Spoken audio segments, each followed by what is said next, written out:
Hello everyone, welcome back into my channel. It is your girl Paris the Empress. I'm here again with another video for you guys.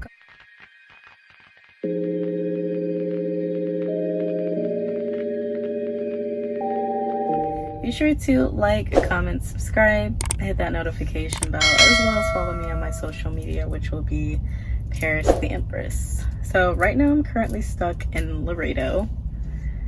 It is really nice here. It is. It's really quaint. It's busy mainly around this area where most of the trucks are, but that's really about it.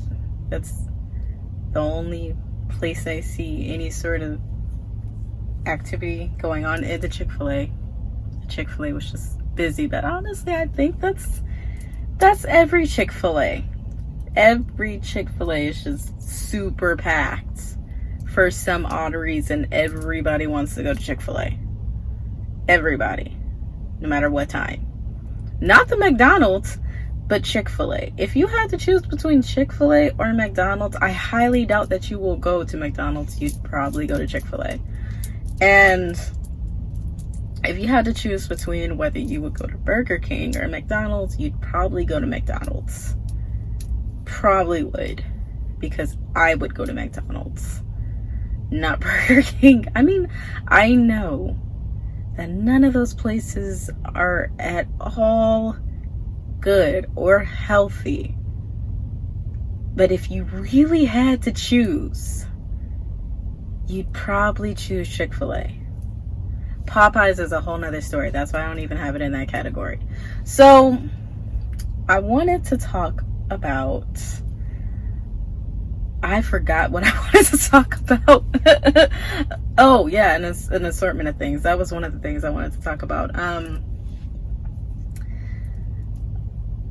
where do I start? So let me start with my 20. I had a load that I had to end up dropping off here in Laredo, coming from OKC.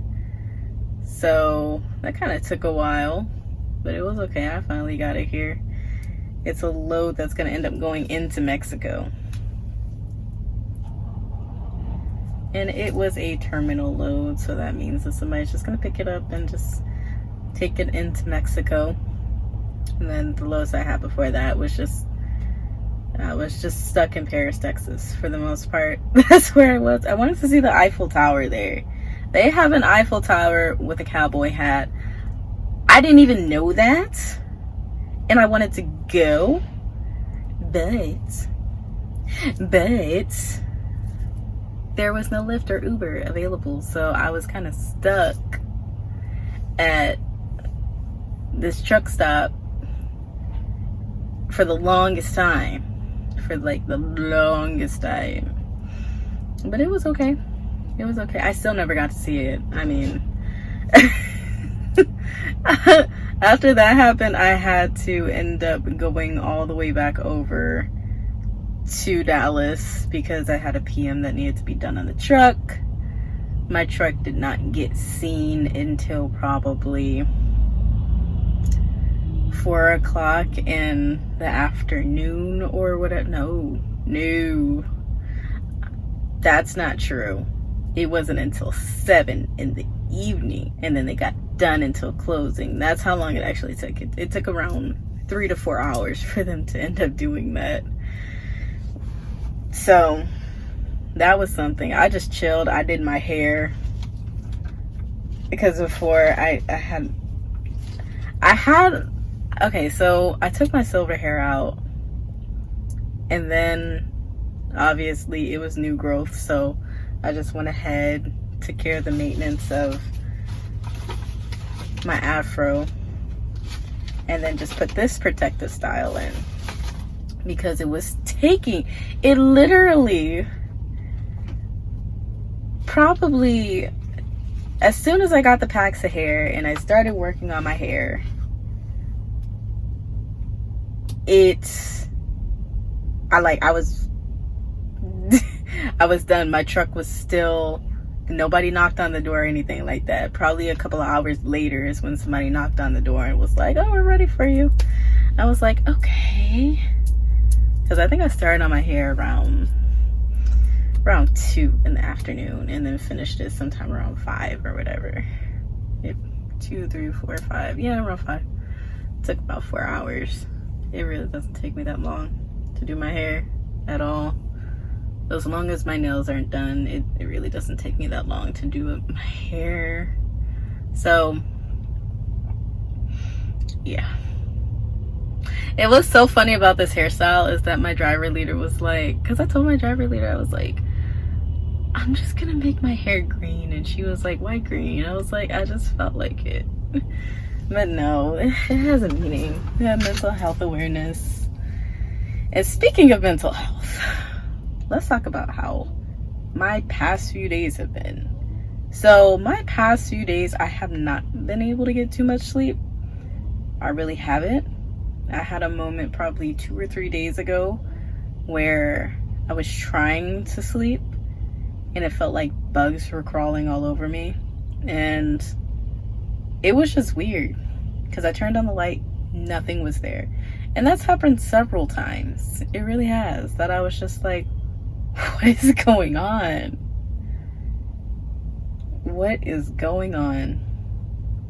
It's not as bad as when I've had sleep paralysis. Thankfully, I have not had sleep paralysis in this truck because nobody knows how that feels. That whole entire sleep paralysis is like there's a demon there. Nah, that shit's real.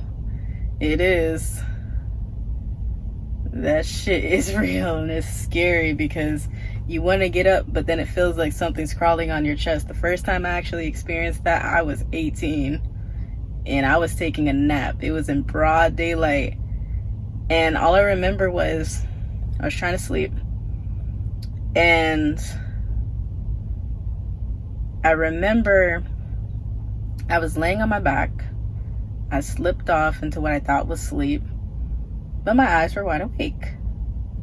I was looking around. For some reason, my heart was racing. And then I remember looking down at the end of the bed. And then I see an imprint. And then it starts crawling towards me and sitting on my chest to where I could not breathe. And it was the most scariest feeling you could imagine. So, yeah. The only way I got out of it was just by telling myself over and over again that it wasn't real, that there was nothing there. And it's been several times like that. I've had to say it's not real, it's nothing there. Sometimes you have to say a prayer, from what I've heard, for other people who have suffered from it. And yeah.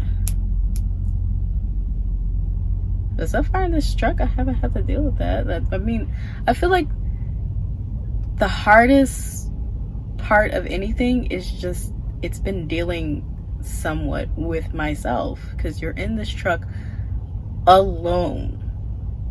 And you are going through so many different emotions, so many different things that you never thought that you would end up going through. Things that you would never think that you would think over again. And it's the most hardest thing. It just is. And then you see the road ahead of you and you're like, man, I gotta keep going. I don't care. I'm not gonna let anything stop me, because it's like if I stop, everything falls. If I stop, I'm gonna be in the same position that I was before. If I stop, I'm not gonna be where I wanna be. If I stop, I'm going to be stuck. I don't want to be stuck.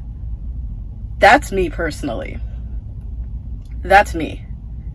I hate feeling like I'm stuck. I hate feeling like I'm in a box. I hate feeling like I'm in prison. If I feel like I'm in prison, I'm going to want to escape. For real, for real. If anyone knows that about me, yeah, they fucking know me. But, y'all, if you're going through something, talk about it. Either with friends. My phone's dying. Either with friends, either with family if you're close to them, either with friends, family, like whoever you're close to. Talk about it. Talk about it with someone that you trust. That you trust. Keyword is trust. Because trust is so hard to come by nowadays. And try and work on it. And sometimes, shit, the best therapist you can have is yourself. Because you don't need anybody knowing you more so than you know you. This will teach you. But if it's really some deep, deep emotions, like I have certain people that if I'm having deep, deep feelings or emotions, I talk to them. I really, really do. And I tell them what's on my mind. Because they will honestly listen, not interrupt, not tell me what they feel I need to hear. They'll listen. And sometimes that's what people need, somebody that you can vent to. Somebody that will listen and know when feedback is needed. So, that's just how I feel. That's all I really have. Be sure to like, comment, subscribe, hit that notification bell again. And I'll see you on the next video.